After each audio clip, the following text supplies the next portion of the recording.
Hallo meine Freunde, hola Madridistas, was ist das für eine WM?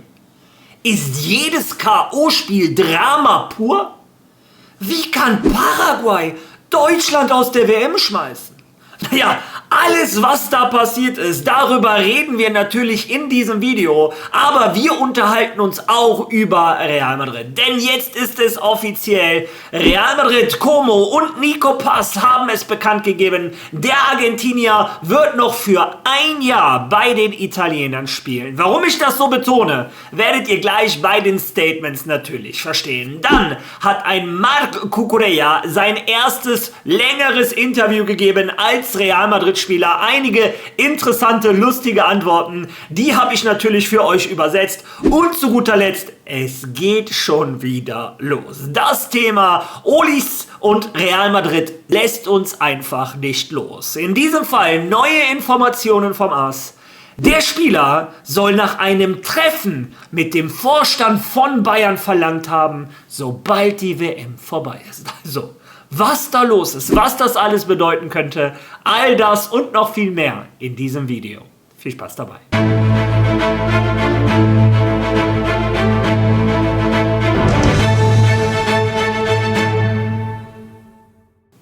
Ja, und lasst mich dieses Video zunächst einmal mit einer Information starten, die mich noch stolzer macht als unsere 15 Champions League Titel, noch stolzer macht als sportlicher Erfolg. Und zwar, wie wir alle mitbekommen haben, in Venezuela herrschen zurzeit dramatische Umstände, 2 Erdbeben innerhalb von kürzester Zeit, viele Verletzte, viele Verstorbene, ganz traurige Geschichten. Und wie immer, wenn in der Welt so etwas passiert, welche Fußballmannschaft tritt da als erstes oder mit am stärksten zumindest immer hervor? Real Madrid und die Real Madrid Foundation. Auch in diesem Fall lesen wir uns das zusammen einmal durch. Offizielle Erklärung von Real Madrid. Solidaritätskampagne mit Venezuela. Die Real Madrid Stiftung startet eine Spendenkampagne in Zusammenarbeit mit dem Roten Kreuz, die darauf abzielt, die von den Erdbeben in Venezuela Betroffenen zu unterstützen. Real Madrid hat sich entschieden, diese Kampagne mit einer Spende von 1 Million Euro zu unterstützen, um den Opfern und den Familien der Opfer zu helfen. Ebenso wird der Präsident von Real Madrid, Florentino Pérez, mit einer Spende von 1 Million Euro beitragen. Von Real Madrid aus möchten wir all unsere Unterstützung, Zuneigung und Solidarität mit dem venezolanischen Volk in diesen schwierigen Zeiten zum Ausdruck bringen. Also, ja, andere machen Werbung für UNICEF, Real Madrid handelt, wenn es drauf ankommt. Real Madrid spendet insgesamt, oder Florentino Pérez 1, Real Madrid 1, 2 Millionen. Und das ist nur der Startschuss für eine Spendenkampagne. Real Madrid ruft ihre 600-800 Millionen Fans auf der Welt auf, zu spenden für die Opfer von Venezuela. Sehr schöne Geste, ich bin stolz auf meinen Verein. Und währenddessen hat übrigens ein anderer Verein, der immer von sich behauptet, mehr als nur ein Verein zu sein, ja, da hat der Präsident gar nichts gespendet und der Verein 100.000 Euro. Naja, wie dem auch sei, auch diese 100.000 Euro helfen. Im Endeffekt bin ich um jeden Euro froh, den die Opfer bekommen, den können die zurzeit gebrauchen. Ja, Schluss jetzt mit diesem schrecklichen Thema. Schöne Aktion von Real Madrid. Kommen wir jetzt zur WM und Marios WM-Ecke.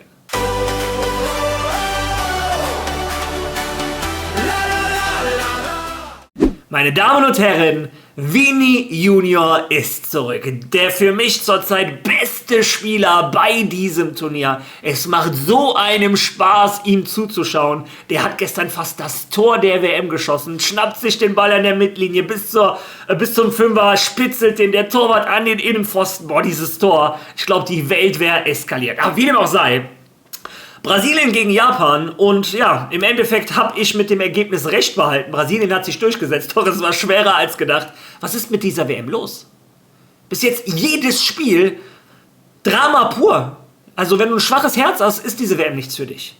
Zuerst Kanada mit einem Tor in der 92. Minute setzt sich durch. Gestern Brasilien mit einem Tor in der 96. Minute setzt sich durch. Dann, gestern Abend, das erste Elfmeterschießen dieser WM. Wer hätte das gedacht?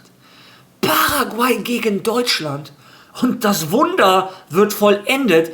Paraguay gewinnt im Elfmeterschießen gegen Deutschland. Ja, und auch da habe ich ein geteiltes Herz. Auf der einen Seite denke ich, Ja, es ist wieder Harambal. Die Mannschaft, die Fußball zerstören wollte, hat im Endeffekt gewonnen. Ich sag ja, Harambal ist die neue Meta bei diesem Turnier. Also die einzige Mannschaft, die wirklich versucht hat, Fußball zu spielen, das waren die Deutschen. Das muss man auch sagen. Und trotzdem, ich glaube, ich habe gelesen, vor dem Tor von Kai Havertz hatte Deutschland, und das Tor war in der 57. Minute oder so, ein Expected Goal Wert von 0,00. Das war gar nichts. Deutschland zu behäbig, zu langsam. Ja, dann macht Deutschland das. Ich glaube auch Deutschland hatte 2 Chancen im ganzen Spiel, also im regulären Spiel. Das war das Tor und nochmal ein Kopfball von Havertz. Ja, und dann in der Verlängerung Dramatik. Da wurde ein Tor aberkannt von Deutschland, was meiner Meinung nach nicht aberkannt werden darf. Ich habe mir alle Schiedsrichter-Experten durchgelesen. Und die WM möchte wohl bei diesem Turnier ein Exempel statuieren, dass der Torwart nicht geblockt werden darf. Ja, und ich habe auch gehört, Colina und der andere Schiedsrichter-Experte etc., die sagen alle, wenn du dich an die Regeln hältst, wortwörtlich, dann ist das ein Foul, weil der Torwart sich nicht frei bewegen kann. Du darfst den Torwart nicht stören in seinem freien Bewegungsapparat. Also, wenn du dich wortwörtlich an die Regeln hältst, dann ist das zu Recht abgepfiffen. Aber für mich ist das Fußball. Meine Güte, Fußball ist auch ein bisschen Körperkontakt. Der Torwart läuft doch selber gegen den Anton, fällt so halb hin, steht auf. Der wäre niemals an den Ball gekommen. Also für mich ist das kein Fußball, so ein Pfiff. Ich glaube auch original, das kommt daher, die ganze Fußballwelt hat sich aufgeregt. Arsenal, blockieren. Und die UEFA hatte irgendwann so die Faxen dicke, dass die gesagt haben, okay, bei der WM, jede Blockade ist ab jetzt faul. Und ausgerechnet die Deutschen zahlen die Zeche. Naja, auf der anderen Seite, was muss ich sagen? Was ich auch über Paraguay gegen die Türkei gesagt habe. Paraguay hat sehr begrenzte Mittel. Und die spielen nun mal das, was die spielen können. Die einzige Methode, wie in Paraguay gegen Deutschland weiterkommen kann, seien wir mal ehrlich, ist dieser Fußball. Wenn Paraguay versucht, gegen Deutschland mitzuspielen, kassieren die 10 Dinger und verabschieden sich und können nie wieder nach Paraguay. Ja, Teilschuld der Schiri, aber Hauptschuld hat für mich die deutsche Nationalmannschaft. Das ist nicht der Fußball, den ich von Deutschland erwarte. Und wir als Madrid-Fans mussten uns so oft anhören, selbst wenn der Schiri einen Elfer abgepfiffen hat oder einen Elfer nicht gegeben hat, selbst dann muss Madrid gewinnen. Ja, und sorry, so sehe ich das bei Deutschland tatsächlich auch. Selbst wenn der Schiri dieses Tor nicht gegeben hat, Deutschland muss in Paraguay ganz anders aus dem Stadion schießen. Das ist meine persönliche Meinung. Eure bin ich gerne gespannt. Ja, und als wenn das alles nicht Drama genug gewesen wäre, gestern dann auch Holland gegen Marokko, auch Drama pur. Holland ist eigentlich durch, Marokko in der Nachspielzeit den Ausgleich und dann im Elfmeterschießen setzen sich die Marokkaner durch. Aber ich muss ehrlich sagen, das Ganze war verdient. Marokko war die bessere Mannschaft. Niederlande hat mich ein bisschen enttäuscht. Das war nicht die wir aus den ersten 3 Gruppenspielen gesehen haben. Aber es ist immer so. Ich sage immer, wenn die Gruppenphase zu gut läuft, dann erwischt es die meisten direkt beim ersten K.O.-Spiel. So ist es den Niederlanden gestern ergangen. Aber Marokko ist eine Macht, mit denen ist zu rechnen. Ja, auf jeden Fall starkes Spiel der Marokkaner. Ja, und ich bin gespannt, ob es heute mit dem Herzinfarkt weitergeht. Heute zunächst einmal Elfenbeinküste gegen Norwegen. Erling Haaland wieder am Ball. Mal schauen, ob die Norweger weiter ihre gute Form zeigen und sich durchsetzen. Danach das Spiel, was uns Madridistas am meisten interessiert, um 23 Uhr. Ich bleibe schon wieder wach. Frankreich gegen Schweden, also für mich der Top-Favorit, die Franzosen gegen Schweden. Mal schauen, was da passiert. Und um 3 Uhr morgens Mexiko gegen Ecuador. Und da bin ich auch gespannt. Auch so ein Spiel, was irgendwie nach Elfmeterschießen riecht. Naja, meine Meinung, das war's aber erstmal mit Marios WM-Ecke. Ja, und starten wir das Real Madrid-Kapitel sofort mit der Info, die seit Tagen eigentlich bekannt war. Fabrizio Romano hatte schon sein Here We Go gegeben, aber es wird erst offiziell, wenn die Mannschaft es offiziell macht. Real Madrid hat es gestern getan. Offizielle Stellungnahme Nico Paz. Real Madrid und Como und Nico Paz haben eine Vereinbarung getroffen, wonach der Spieler auch in der Saison 26/27 beim italienischen Club bleiben wird. Jetzt aufgepasst. Diese Vereinbarung, die auf Wunsch des Spielers selbst getroffen wurde, sieht außerdem vor, dass Real Madrid eine einseitige Option zum Rückkauf der Federativrechte von Nikopaz für die Saison 27/28 behält. Real Madrid macht mit diesem Kommuniqué klar, wir halten uns an die Wünsche des Spielers, aber wir haben eine einseitige Rückkaufsoption für die Lizenz. Como kann sich querstellen, wie die wollen. Wenn Real Madrid nächste Saison sagt, so, wir holen den Spieler zurück, dann holt Real Madrid den Spieler zurück. Ganz interessant, Real Madrid schätzt einen Nikopaz mit einem Wert von 120 Millionen ein, denn die haben ja für 50% von Nikopaz 60 Millionen Euro von Como bekommen. Was bedeutet, 100% des Spielers sind 120 Millionen Euro wert. Also das ist schon ein enormer Stellenwert, den Real Madrid den Argentinier da einräumt. Aber auch der Spieler selbst hat sich geäußert. Er hat gesagt, nach vielen Wochen der Meditation, der Überlegungen, das ist nicht super übersetzt, habe ich entschieden, dass die beste Option für meine Karriere in diesem Moment darin besteht, noch ein weiteres Jahr in Como zu bleiben. Dem Verein, der mir die Gelegenheit gab, zu wachsen und zu dem Spieler zu werden, der ich heute bin. Ich glaube persönlich, dass dies die beste Entscheidung sowohl für mich als auch für Real Madrid ist, da es ein sehr wichtiges Jahr in dieser Phase meiner Karriere ist und eine einzigartige Gelegenheit, weiterhin als Fußballer zu wachsen, um mich auf die bestmögliche Weise auf die Zukunft vorzubereiten. Auch er sagt, es geht um ein weiteres Jahr, es ist im besten Interesse auch von Real Madrid.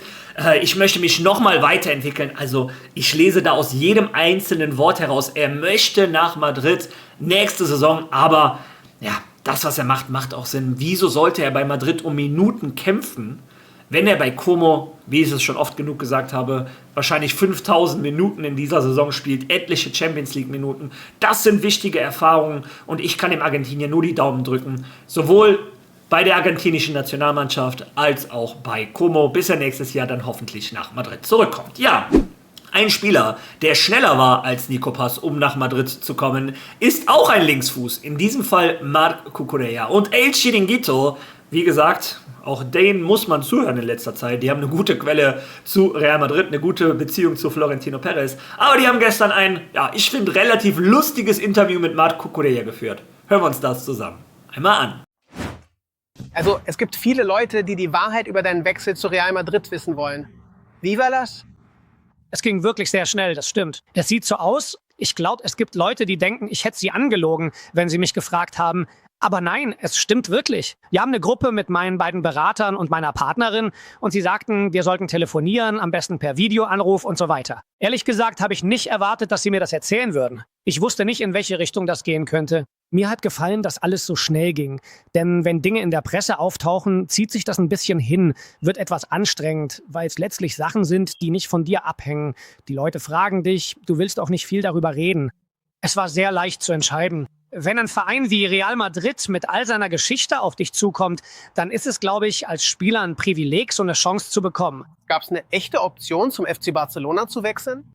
Nein, also es gab nichts Konkretes. Am Ende ist es zwar so, dass sie theoretischen Außenverteidiger verpflichten wollten, aber letztlich hängen solche Dinge von vielen Faktoren ab. Ich stelle mir vor, dass sie dieses Interesse auch an anderen Spielern hatten. Ich bin sehr zufrieden mit meiner Zeit dort. Am Ende ist es wie im Leben. Es gibt verschiedene Phasen, es gibt Zyklen.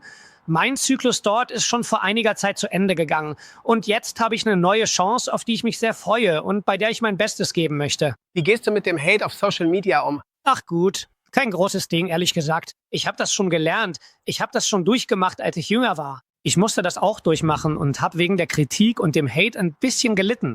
Aber gut, am Ende, wenn man älter wird, lernt man auch, besser damit umzugehen. Ich verstehe das hier, ich respektiere es, solange gewisse Grenzen nicht überschritten werden und das war's. Wen rufst du als erstes an, nachdem du bei Madrid unterschrieben hast? Also schau, meine Partnerin war da und wir waren einfach sehr glücklich. Und dann stimmt es, dass ich mit meinem Vater gesprochen habe, der am Ende immer derjenige ist, der mir hilft, der mich immer geführt und unterstützt hat. Wir verstehen uns gut. Und ja, alles bestens. Es stimmt, dass wir das oft nicht so zeigen, aber ich weiß, dass er sehr glücklich war. Dann hat mir meine Mutter erzählt, dass sie sich sehr gefreut hat, dass ihr sogar ein paar Tränen kamen. Und ja, sehr glücklich. Wann rief Mourinho an und was sagte er? Hat mir zuerst geschrieben, meinte, dass er mich anrufen würde und so und ja. Und ja, er hat mir ein bisschen erzählt, was er von mir erwartet und nicht viel mehr. Und dass ich überzeugt sein sollte, mich ihm anzuschließen. Und das war's. Ich habe gemerkt, dass er sehr, sehr nah da ist. Und ich glaube, wenn ich mit ihm arbeiten kann, kann ich viel lernen. Und es könnte ein großer Stolz sein. Was hältst du davon, dass man sagt, Vinicius und Mbappé würden wenig verteidigen? Bist du bereit, dich für die anderen aufzuopfern oder nicht? Alles, was nötig ist, damit wir gewinnen und Titel holen. Alles dafür. Und wenn ich dann auch mal die Drecksarbeit machen muss, ist das eben so. Aber gut, der Trainer wird schon einen Plan haben. Und was ist dein Traum mit Real Madrid?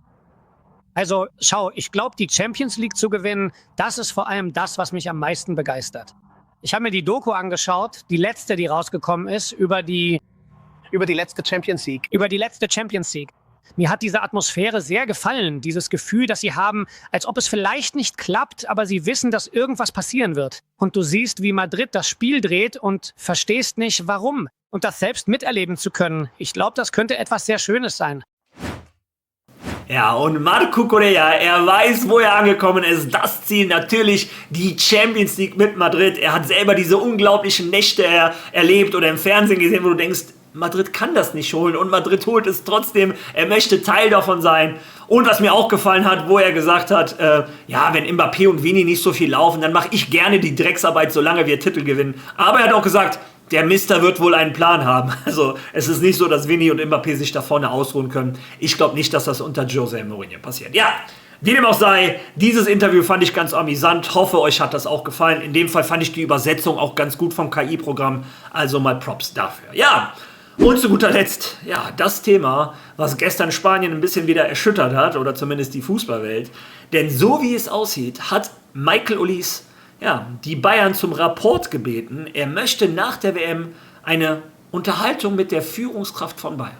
Lesen wir uns die Information zusammen einmal durch. Ulis Bayern Begegnung unmittelbar bevorstehen. Mehrere der größten europäischen Clubs warten mit Respekt vor Bayern auf ihre Chance. Darunter ist auch Real Madrid. Zunächst müssen sie jedoch mit den Bayern verhandeln. Michael Olise erweist sich als einer der herausragenden Spieler der Weltmeisterschaft. In der kürzlich beendeten Vereinssaison stellte der französische Nationalspieler sein außergewöhnliches fußballerisches Talent beim FC Bayern München unter Beweis. Nun leistet er in Nordamerika einen entscheidenden Beitrag zur beeindruckenden Leistung der französischen Nationalmannschaft, die aktuell sowohl spielerisch als auch ergebnistechnisch die beste Mannschaft ist. Da gebe ich recht. Zusätzlich zu all dem ist Olise aufgrund der Interesse oder besser gesagt der Ungewissheit um seine Zukunft zu einer Schlüsselfigur auf dem Transfermarkt geworden, der am 1. Juli öffnet. Seine Leistungen haben ihn ins Rampenlicht gerückt, obwohl er bereits bei einem Topclub wie Bayern München unter Vertrag steht. Mehrere europäische Vereine warten auf ihre Chance, respektieren aber in jedem Fall die Position der Bayern. Die Premier League-Giganten PSG und Real Madrid gehören zu den Vereinen, die mit ihm in Verbindung gebracht werden. Doch letztendlich wird der Spieler selbst die nächsten Schritte bestimmen. Und der erste Schritt ist ein Gespräch mit dem FC Bayern, das er seinem aktuellen Verein bereits mitgeteilt hat. Also er hat zu den Bayern schon gesagt, er möchte ein Gespräch führen. Olise möchte alle Zweifel aufräumen, erfahren, was man in München über seine Situation denkt.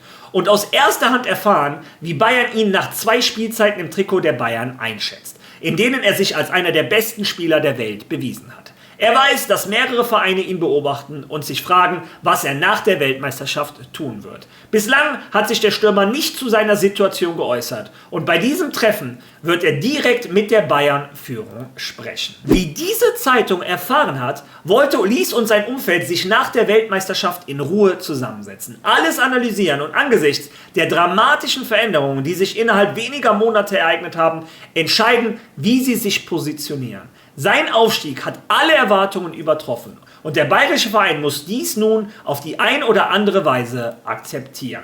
Bayern München wird als erster Olise Gedanken kennen. Doch in München dämmert es langsam, dass alles möglich ist, auch wenn man ruhig und entschlossen bleibt und den Vertrag aufrechterhält. Man ist sich auch bewusst, dass das, was er vor 2 Jahren bei seinem Wechsel unterschrieben hat, kaum noch etwas mit dem heutigen Status des Flügelspielers zu tun hat. Sein Qualitätssprung ist enorm und sein Fußball hat eine unverwechselbare Note erhalten, die sonst nur den größten Stars vorbehalten ist. Beim bayerischen Verein weiß man bereits, dass Ulis mit ihnen sprechen möchte und hegt den Verdacht, dass er von den Gerüchten der letzten Wochen beeinflusst wird. Man wartet auf ein Zeichen des Spielers, das bisher ausgeblieben ist und daher ernsthafte Zweifel aufkommen lässt. Real Madrid dementiert in einer Stellungnahme jegliche Kontaktaufnahme mit dem französischen Nationalspieler. Doch er ist ein Spieler, den sie sehr bewundern. Sie sind nicht das einzige interessierte Team. Auch Premier League-Giganten und Paris Saint-Germain beobachten ihn genau. Aber was Ulis wirklich interessiert, ist das Angebot aus der spanischen Hauptstadt.